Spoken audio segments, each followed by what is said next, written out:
My name is Glynn and welcome to Role-Playing Cartography. Hello, and today I'm going to start work on a village map which probably in the next episode I will colour. So at the moment I'm just going to be focusing on the design of it and the ink work.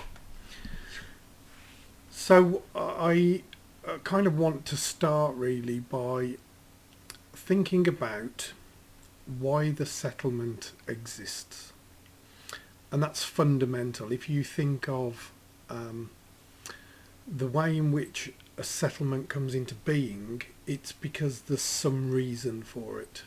And let's say there's a river and there's a ford that crosses the river. That's a great place for a settlement to arise. In the UK it gives rise to names of places such as Chelmsford, Hensford. So there can be many other reasons why it would exist. There could have been a woods nearby. It was a great resource for timber. There could be a hill. There could be some kind of religious site, and wherever you get traffic, pedestrians coming to a location for whatever reason, then settlements might tend to spring up there. So what I think we'll do is we'll have a hill with some ceremonial location on it, and it's on the bend of a river with a ford. I mean, who wouldn't want to live there? So what I want to do first is just sort of draft out roughly the locations. So if we have the rough shape of the hill here, and we'll have a river meandering around there, and this will be the crossing point. So if that's the crossing point, we're going to have some roads coming from one side of the river to cross over to the other side of the river. We might have another road that joins here, and possibly another road that joins, taking it off that way. So we'll have a pathway that leads off, and it sort of winds up the slope of the hill to the top, and there's some kind of structure at the top that people want to visit. We'll then have a few different streets that connect to the main ones, and we'll add in some woodland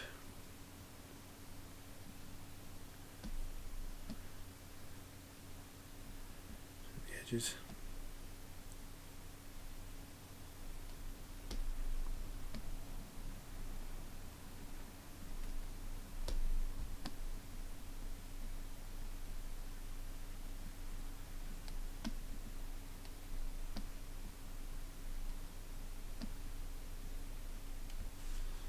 And many of the trees would have been chopped down to build the constructions that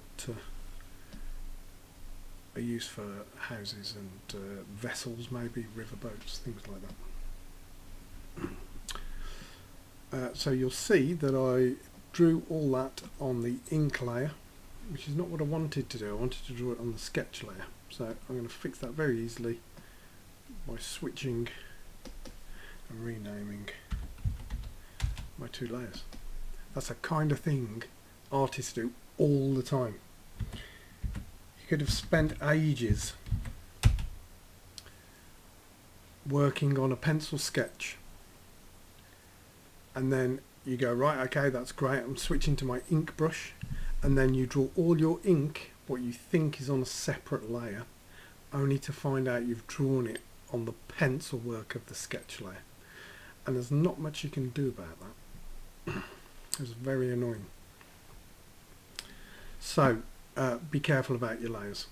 So I'm definitely switching to the ink layer now. Actually no, I'll just switch back to the sketch layer, and I'm going to jot in a few structures. So we're going to have what's probably a tavern on this corner with some outbuildings.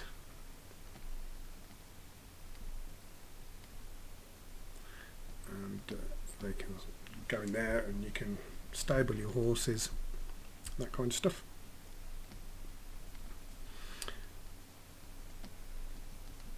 And I don't tend to go wild with weird and wacky looking structures.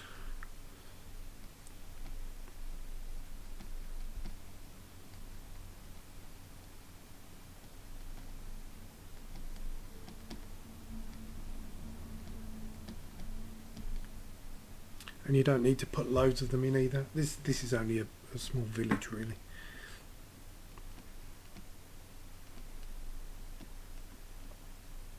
Very typical of the way that I've been drawing settlements that appear in the Midderlands books, and this is the method that I tend to use. Another set of trees there.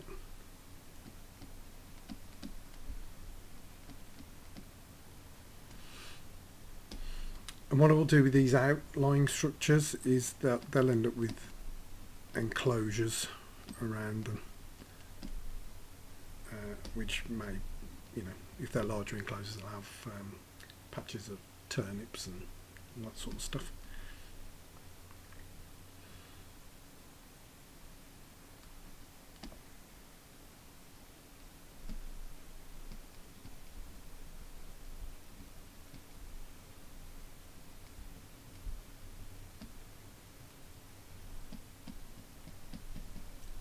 This one.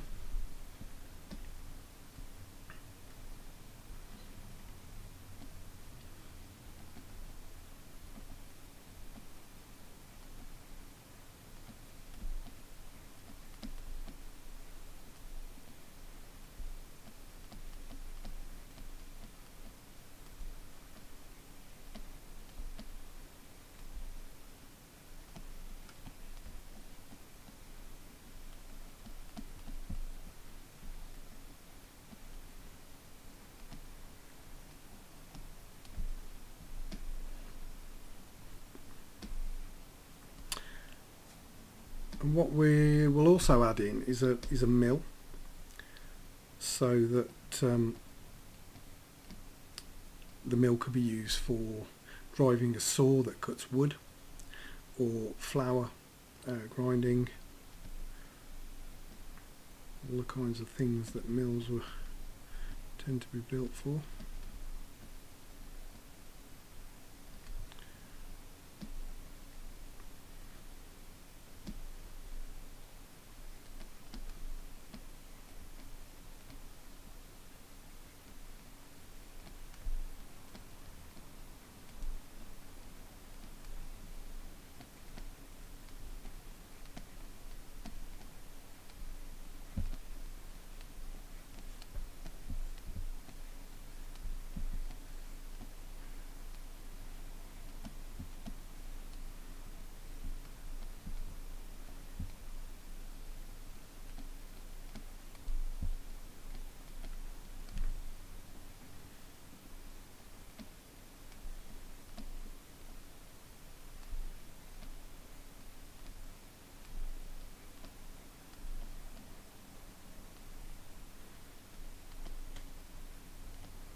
Okay.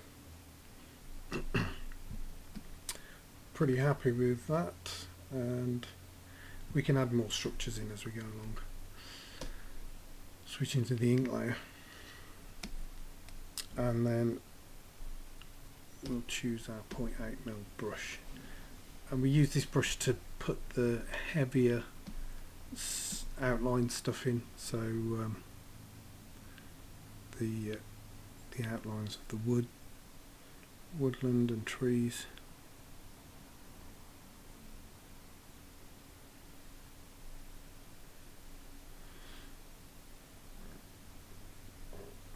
Now this, I would normally draw this manually, especially traditional, but there are ways in which you can set up brushes and things to kind of cheat. Let's see if I can show you.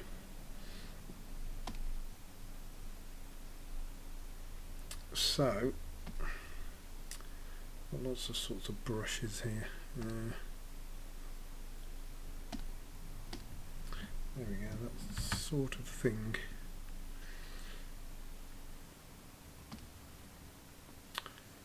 There's one I was specifically looking for, but I'm not sure I can remember where it is, because I have that many. Let's see. Tree brushes.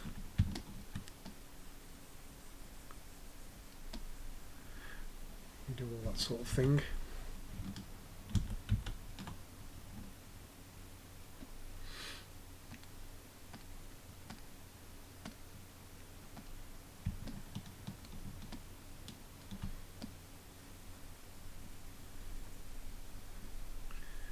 But if you didn't want to draw these in manually, you can always opt for this sort of approach. You just need to work out on the application that you're using how your brushes work, and you should be able to vary up the hue of the brushes and all that kind of stuff. So there's other ways of doing this, but nothing beats the old ways. So we'll just do this one wood here.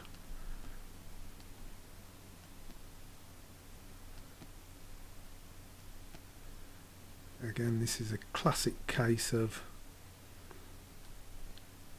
if you've got a lot of woodland, you're going to spend a lot of time making squiggly lines,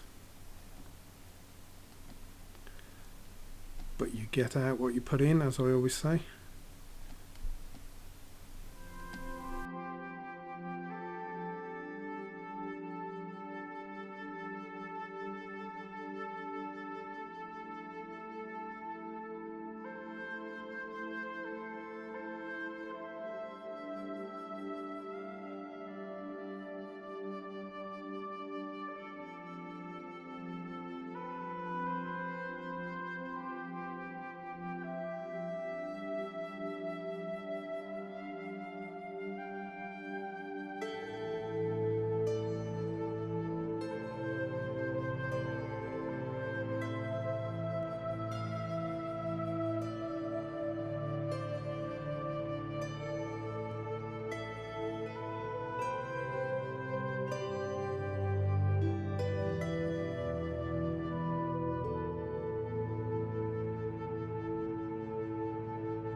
So that's got the woods located in place. We're going to add the river now. So just bearing in mind that this is a forded river. So we'll kind of stop it about there.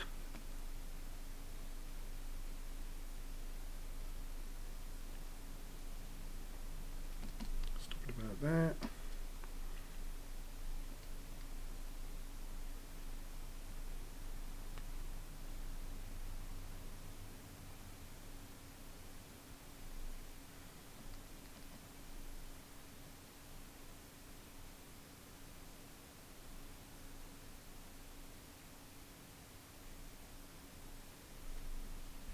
Okay. Autosave.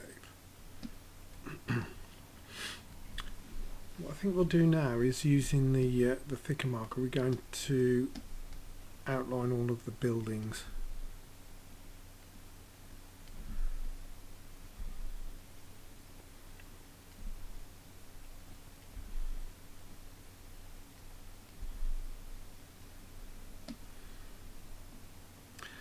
And there's a couple of ways that you can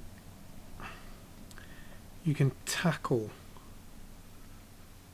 buildings on your maps. The easiest is to just fill them in black.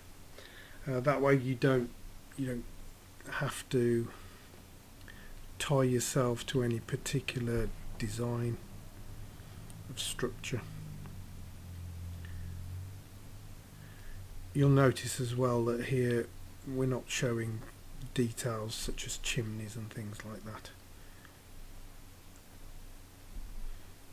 And I'm able to add extra details on as I'm going if I want.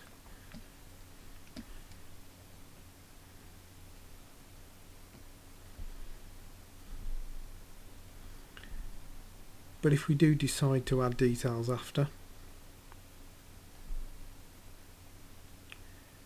we can do that with a thinner brush, thinner ink pen.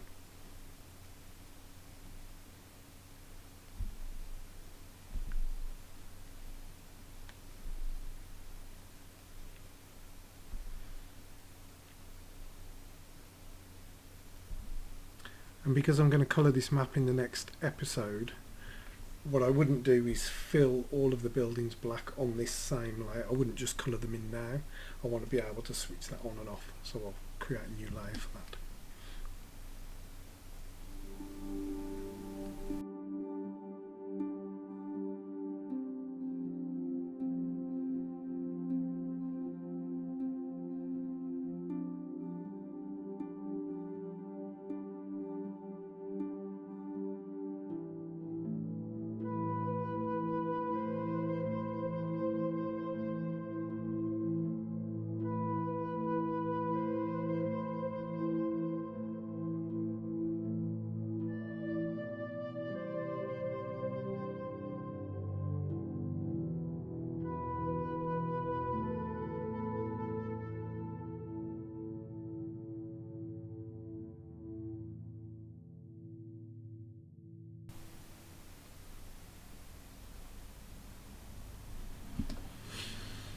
Okay, so we've got all of our building outlines in as well now.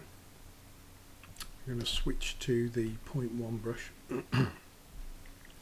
and kind of add some more details in, add the roadways in. Actually, I'm going to do a couple of extra steps first. One is I'm going to add some kind of elevation marks to show that the hill is rising, and the way that I do that is actually I've got a brush set up. You can create a brush that's got kind of tapering on it. So at the moment, if you look at this 0.8 brush, do it big, you can see it's pretty much the same thickness top to bottom. There's a feature here called taper length and taper bias. And if I give it a taper length, you'll see that there's a bit of length starting to creep into it now, and it's more on one side than the other, so I could do it so that the taper's at the start rather than at the end. Now when you're using smaller brushes, you can see that you can get a taper. Now there's some some brushes that I've got already set up here. This sketcher brush, I'll add that to the toolbox, and you'll see that that's got quite a good taper on if I need it. Also, I think I've got one called Cliff Tapers, which is even better. So we'll use that one. Add that to the toolbox.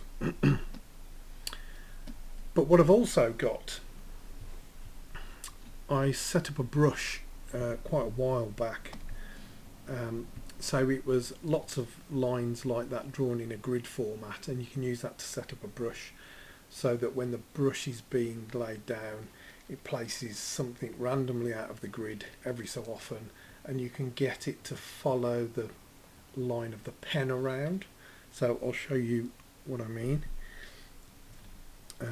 So if I go to presets, finding it now will be the slope. There we go. So you can see that if I go fast, they're further apart. If I go slow, if I put more pressure on, they get wider. Put less pressure on, and all of those are in the brush spray variation controls. You can set that, but you have to set up you have to draw all these lines on a grid and create that graphic to import into the brush settings first. So it's a little bit more advanced, but it works very well for this.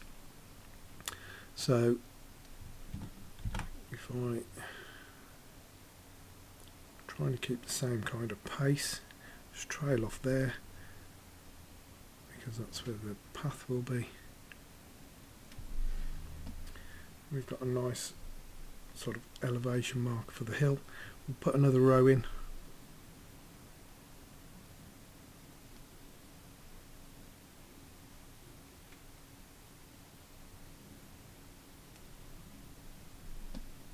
See, that looks pretty cool.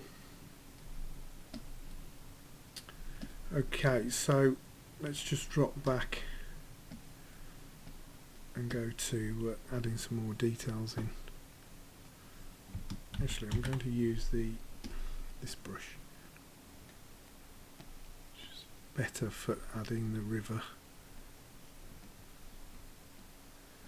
tapers in.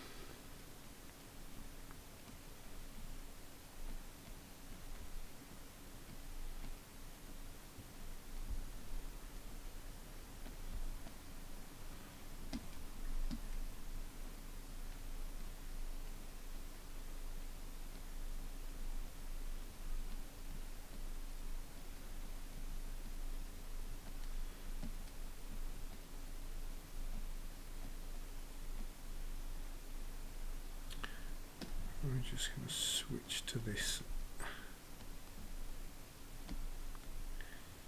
autosave.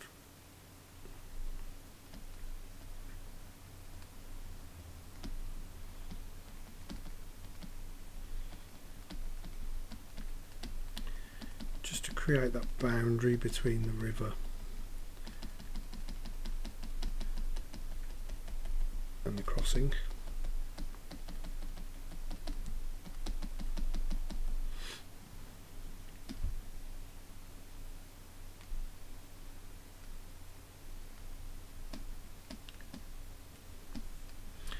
I'm kind of moving the canvas around just because it always favours my my hand stroke to come downwards. What you'll find is if I'm drawing with traditional media, I'm turning, if it's not a huge piece of paper, I'm turning the paper around to still favour the downward direction of the stroke.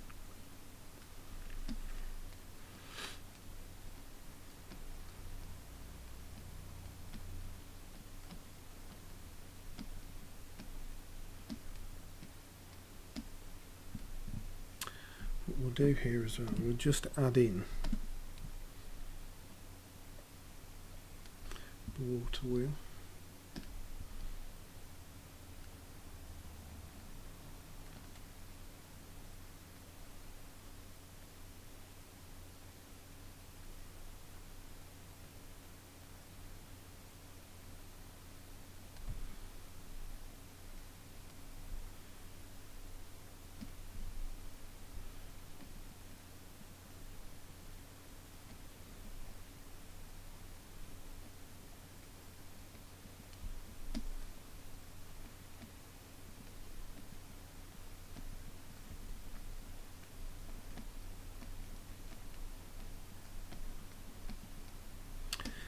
Another thing to just bear in mind as well is the direction in which the river is flowing. If that becomes important, then if you have something in the river like an obstruction, let's add one in.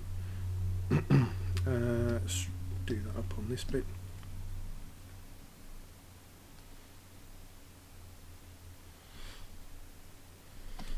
And we're just getting rid of these. The kind of river will hit the obstruction and flow round it and leave a tail. So let's say this river is running from north to south. What I would do is just show it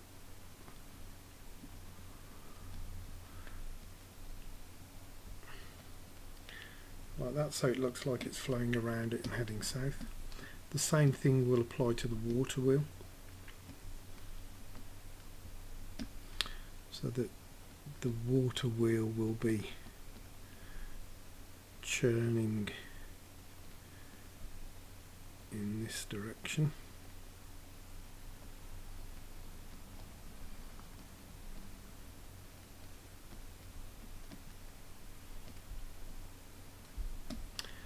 And just thinking about those consistencies in the drawing just makes, you know, the map make more sense.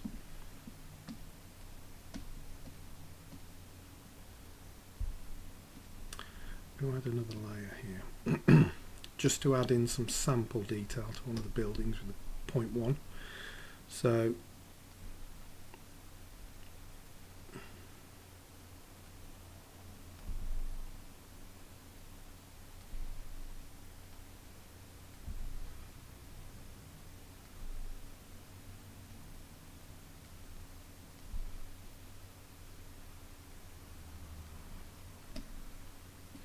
So this is the kind of thing when you're colouring and you're adding the light and the shadow to an object, sloping faces that don't catch the sun will get the shadow colour, and anything that's hitting the light will get that slightly light. So you'll basically have your base colour for your structure, and then you'll have a lighter version of it on the sides that are hitting, you know, the sun is hitting, and the darker shades where the sun is absent.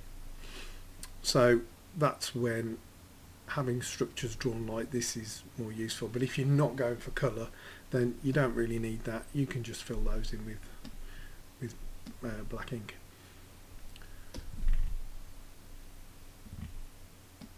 So let's just jump back to this layer and we'll add in the roads, pathways.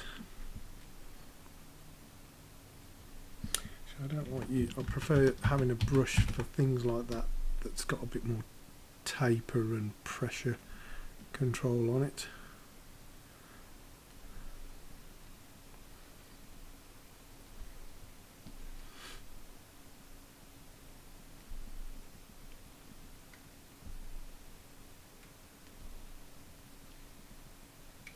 And I'm just hinting at areas where the pathway comes in. Say if this is a fenced enclosure and cattle are being brought in through a gate, then the pathway will just sort of be broken to lead in.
Okay, so that's the roadways.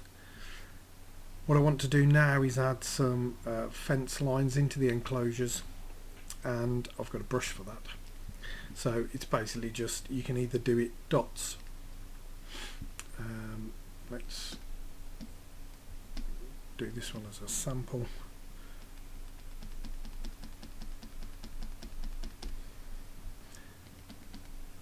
And we just, bearing in mind we've left some lead-ins for fences, for gates into the enclosures.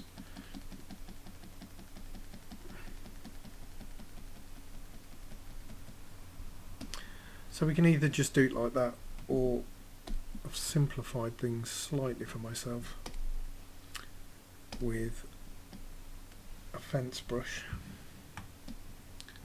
It has got a little bit of shadow on, which I don't want. There we go. So we'll just undo all of those dots just to keep it consistent. So I'm just using this, but you can manually do it.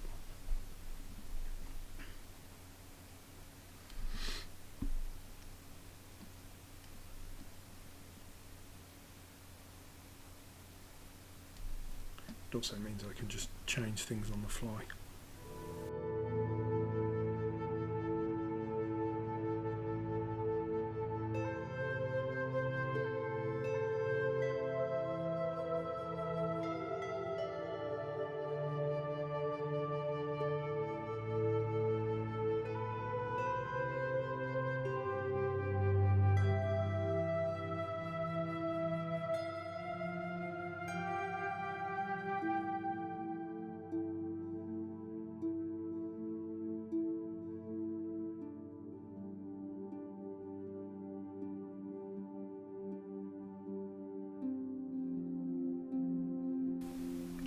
Okay, so that's looking pretty good, and if we just switch off our sketch layer, just what I will do, I'll fill in all of the buildings. Now there's something slightly annoying about ArtRage. I'm going to fill all of these buildings in with the black paintbrush. ArtRage doesn't kind of pick out. I'll show you. So I've got a new layer. I've got black paint. I'm using the paintbrush. I don't have it set to auto layer. I just want it to basically fill anything that it finds within this space here. So if I click now, you see it does that really annoying not quite meeting the edge. So the ink outline's an anti-alias line, which basically means that it's sort of black fading to transparent through varying degrees of transparency. So when you're using the fill tool, it's going up until the first thing it hits, which is something with a bit of transparency in. So you're still seeing the other degrees of transparency past that before it gets to black. So it's a little bit annoying. The only way I really found to do that is select the outsides of the structure and then fill inside it, but you get the same thing just on the outside edges as well. So I normally take it into Photoshop and then contract all of the selections by 1 or 2 pixels and then pull it back in. It's a bit of a pain, but the other way of dealing with it is to just go around the edges of each structure with this. But it kind of really defeats the object of the fill tool. In my view, it's something that ArtRage really should fix, or there's a really easy setting fix that escapes me. So, I mean, sometimes you just think, well, I might as well. It's quicker to fill it in by hand. But it's so annoying you have to go around the edges.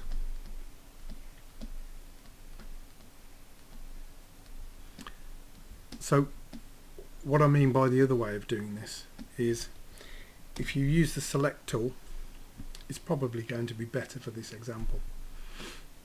I use the select tool on the ink layer, which is this layer, the layer that just disappeared, and I just click there. So that's pretty much selecting anything up to all of the building outlines. If I then invert the selection, then I've basically got selections around the outsides of the buildings. So I can then just hit each, make sure I've go to layer 4, hit each one. It's so annoying because it still does the same thing. The only way of avoiding that is to then switch off the ink layer so it doesn't go to that edge, which is fine. I can still locate the buildings.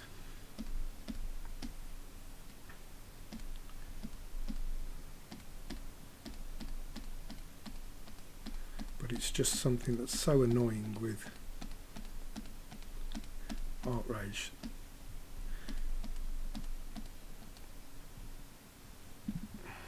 Autosave.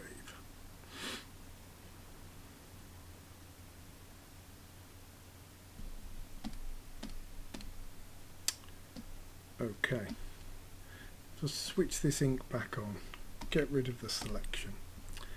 Now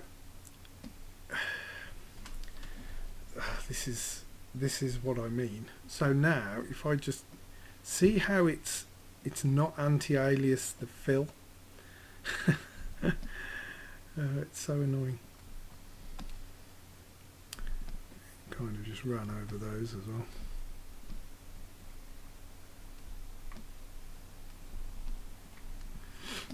So what I would do is I'd export that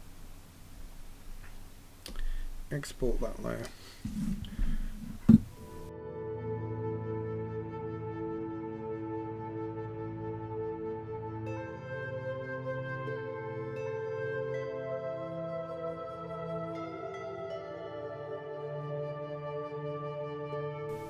Save.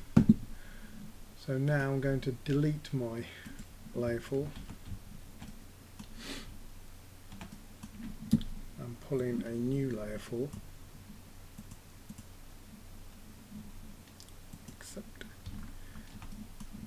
and you'll see if I switch the ink off, it's this, I've just basically contracted the selection and then deleted it by 2 pixels all the way around, and that's sort of fixed it. Do a little bit of tidying up here.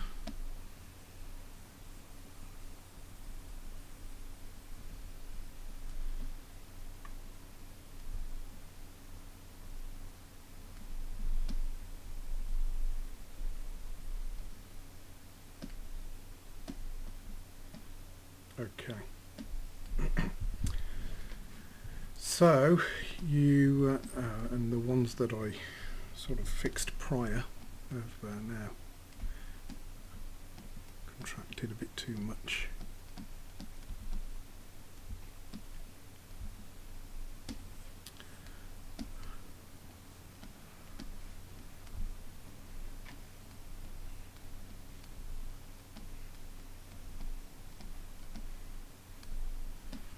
Okay. So you can see this is starting to look like that Midderlands style map, and we probably think about the shading now. So I don't tend to add shading to buildings. If I just switch on the this is the shade layer, these are the shade layers from the previous map. I just duplicated the file. So if you look at episode 1 and 2, you'll see them. So normally I just add shading to the outlines of the trees. But let's go with this. I'm going to do this slightly differently. So we're picking up the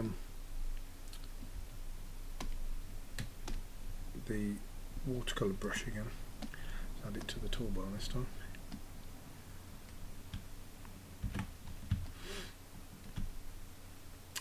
And we'll keep it black, so it's like that, but we can reduce the opacity on the layer itself.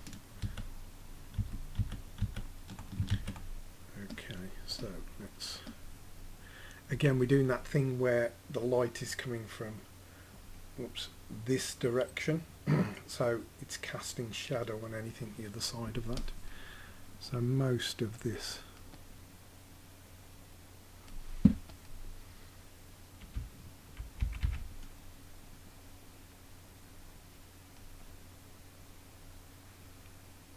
will be in shade.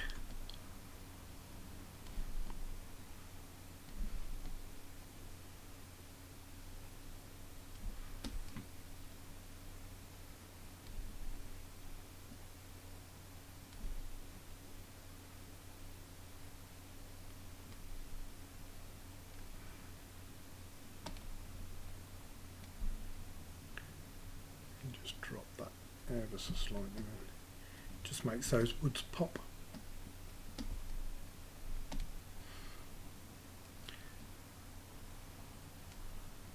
And equally we can do this with the traditional sort of line effect that I did on the maps in episode 1.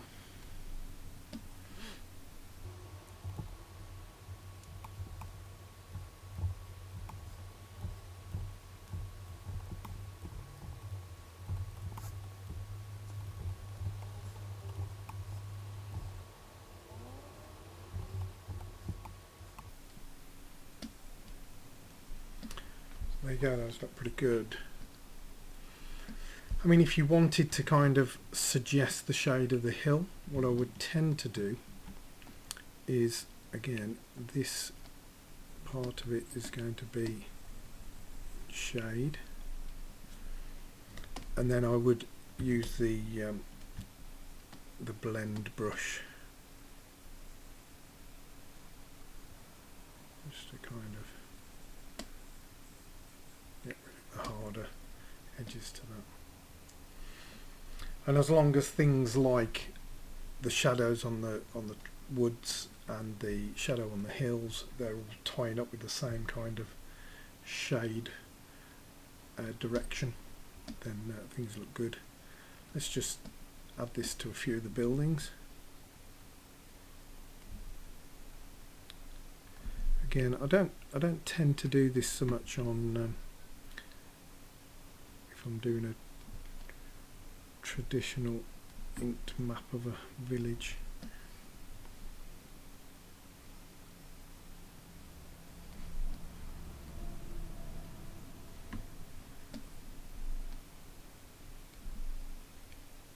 But it can add a nice visual.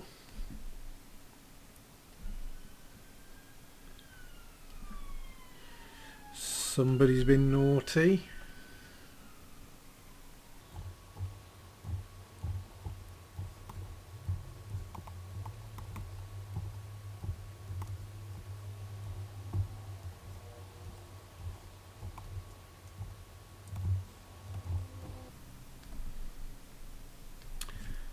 Adding the shading to buildings like this, it seems like the soft option,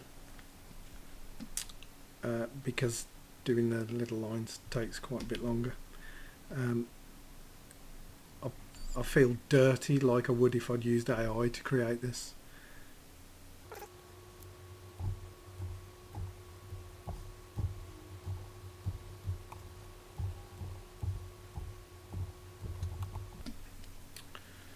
Okay.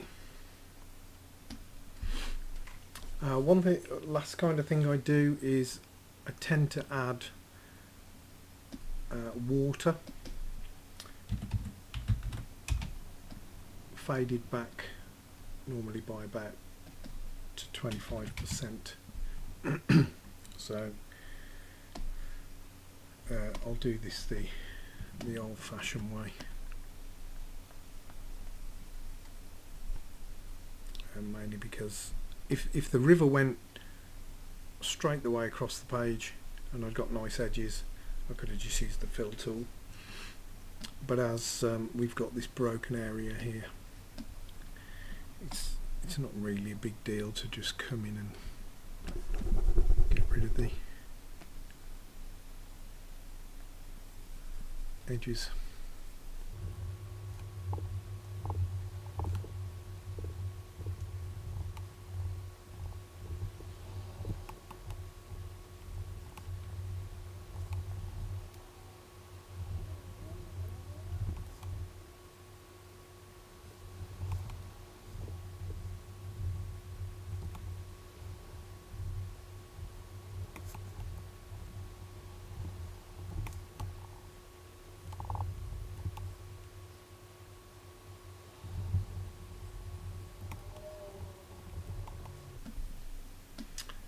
So the last thing we tend to do is, apart from maybe adding in some lines to depict crops and things in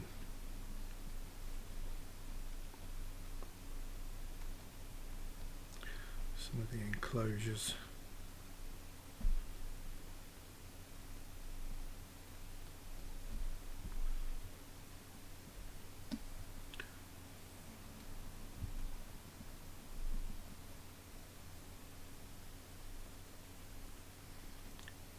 going to add some lines of grass and things.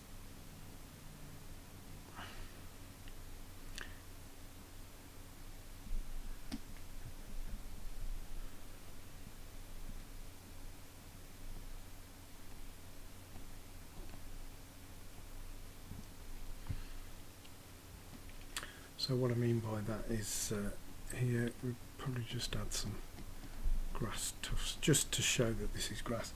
I think I have a nice little brush that I can use just to do that pretty quickly. Let's see what I've got. Grass edges. Yeah, so this sort of stuff.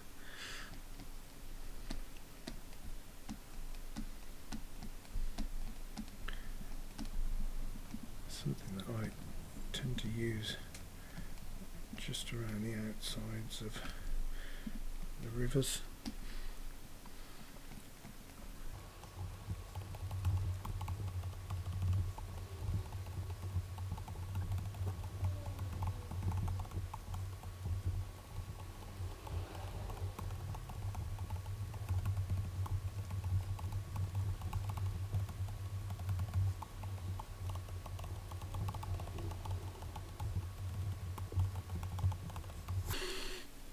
So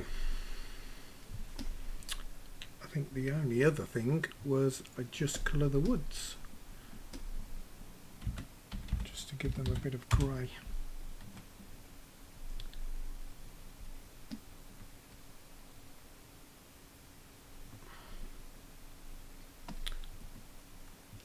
They're all enclosed, so we'll do this the sort of cheaty way. It's not perfect, but it's just a hint of grey.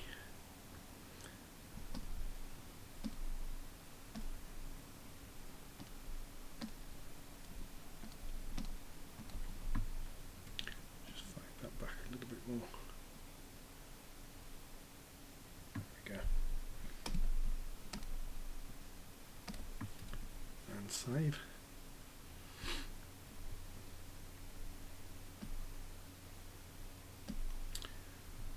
So there you have it. That's the village of whatever we're going to call it. I'll probably come up with a name when I publish the video. But thanks for watching. Hope you found that useful.